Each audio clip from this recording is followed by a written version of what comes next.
All right, so I have various different directions that I can go in this video, but I'm just gonna I'm just gonna ramble. Whatever kind of comes off the dome, I'm just gonna go with. Um, Before I say that though, um, I got a few people that I know personally that have now, and you know what? This maybe can come into play with like the general kind of topic that I'm going to go into this video, because I do have some sort of idea, but there are different things, like different topics that I can talk about, and we're just going to see. Maybe I can combine them sort of like all together in some sort of way, or I don't know, but we'll see. But just to kind of get this out of the way, um, there are some people now that I know personally that know about this channel, um, and I'm not upset or taken aback by the fact that they're aware of this channel. And I don't mean that in a sort of like cocky way or anything like that. It's just that's how strong I feel about what I'm doing here in terms of coming out and recording a video.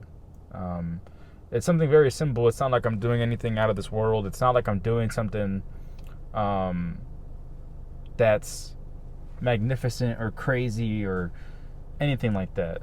But I do think that it's tied to something that I feel that is true, and I feel like that's why I don't think anything can knock me down in terms of me coming out here and recording these videos, no matter who ends up watching this or no matter who says anything. And it's not to say that these people have said anything bad.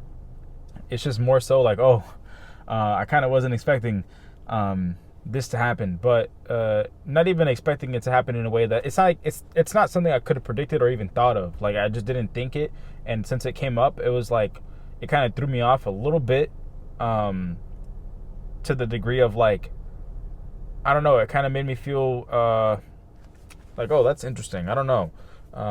But it's not enough to the point where it's like I'm gonna now stop coming out here and feel embarrassed or feel awkward or anything like that.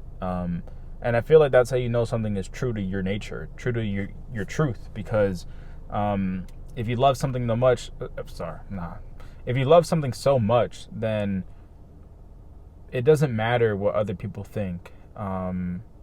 Maybe some opinions, some ideas, some takes from certain people can sort of make you feel a little uncomfortable. But at the end of the day, eventually, when you sort of have enough love for it, you begin to realize that these opinions and these ideas from other people shouldn't really matter in terms of how it's going to, or how it will, or whatever, how it just affects your experience in dealing with something that you love, right?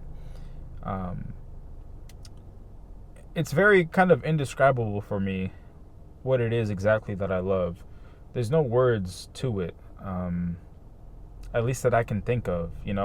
It's not as simple as me saying, yeah, me coming out and doing these videos is something that I love. Like, recording videos is something that I love.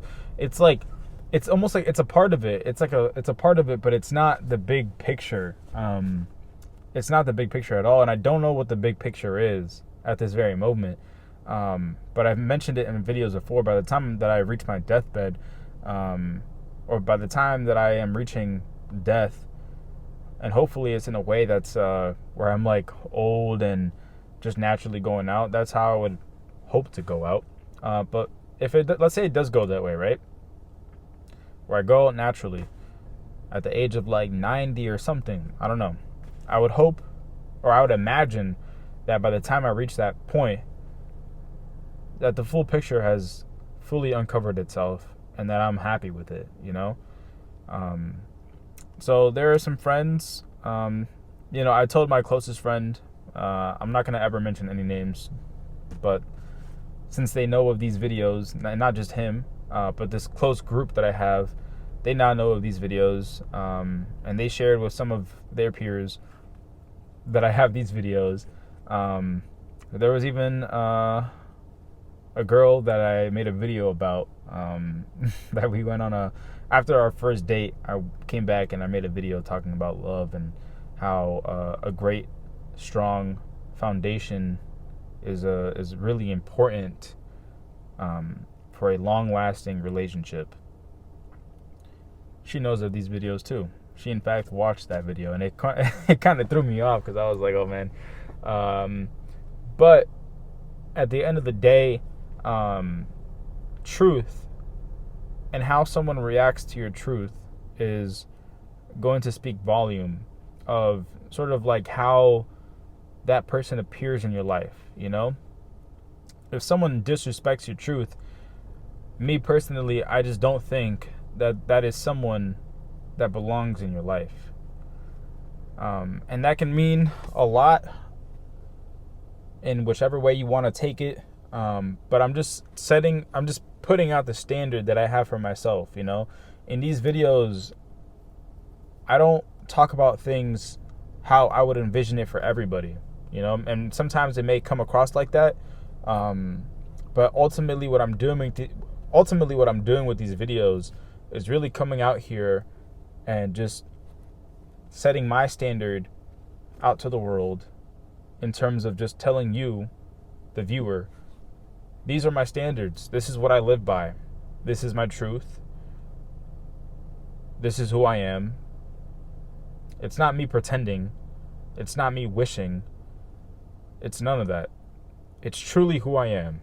And maybe that is the one thing that I would hope for everybody. To be who you are. And to know that your truth is nothing to be ashamed of. It's not for anyone to judge. It's not for anyone to tell you that's not who you are. Because if you know who you are,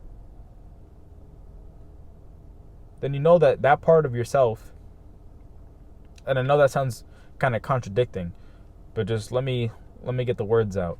That part of you, who you are, is, let me see, is this cop going to pull up? Yeah, this cop is going to pull up into here. He's probably going to look at my window.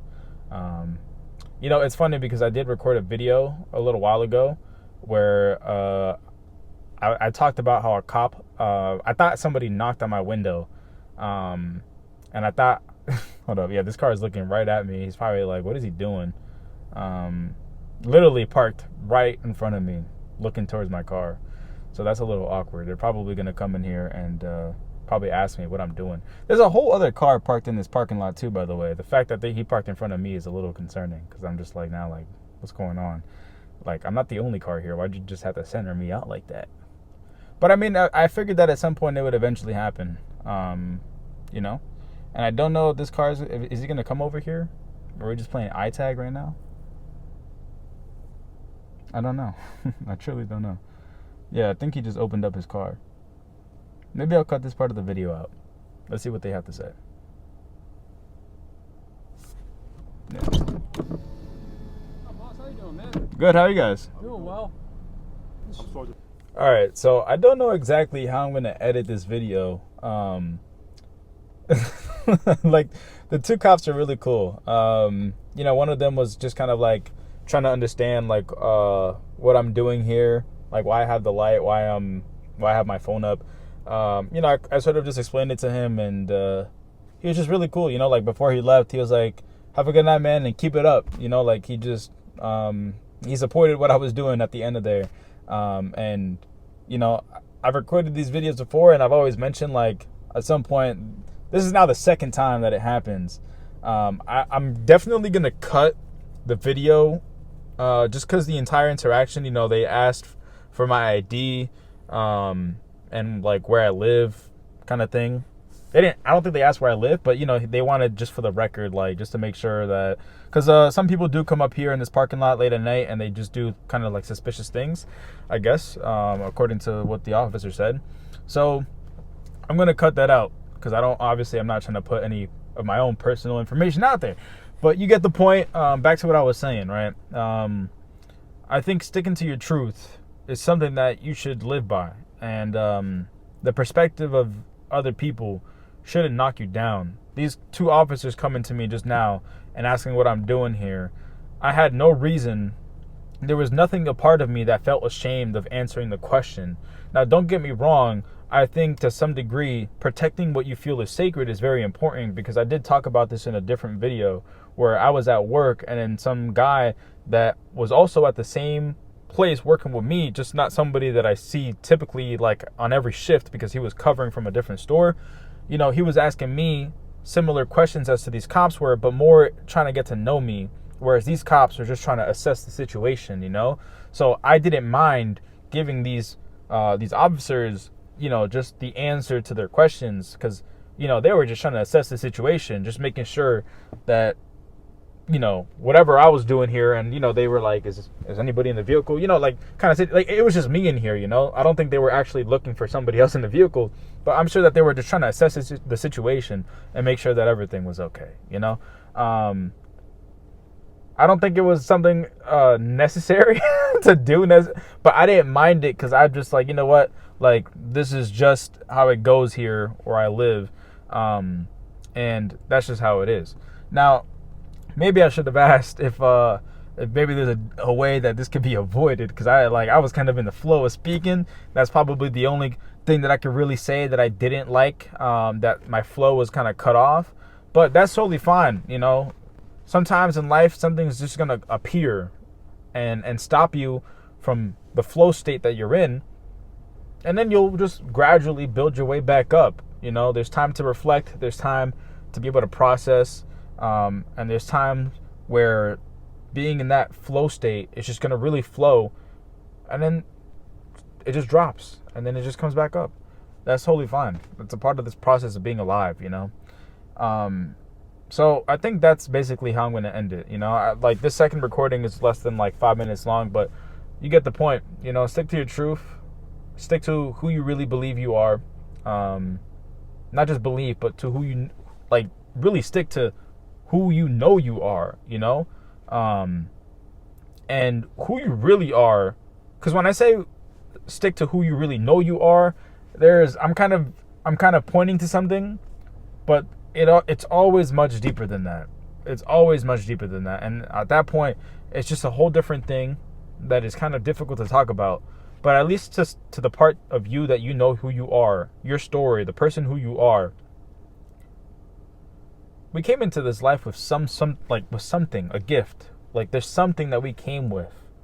A gift, something from the light, and there's also the things that we came in with that may just be a little bit from the darker side.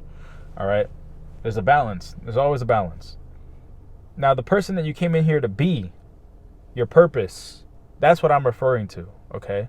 Of course, there's the spiritual aspect of it, like who you really are, which, you know, I'm sure that when we all die, we'll find out what and who we really are. But that's a whole different conversation.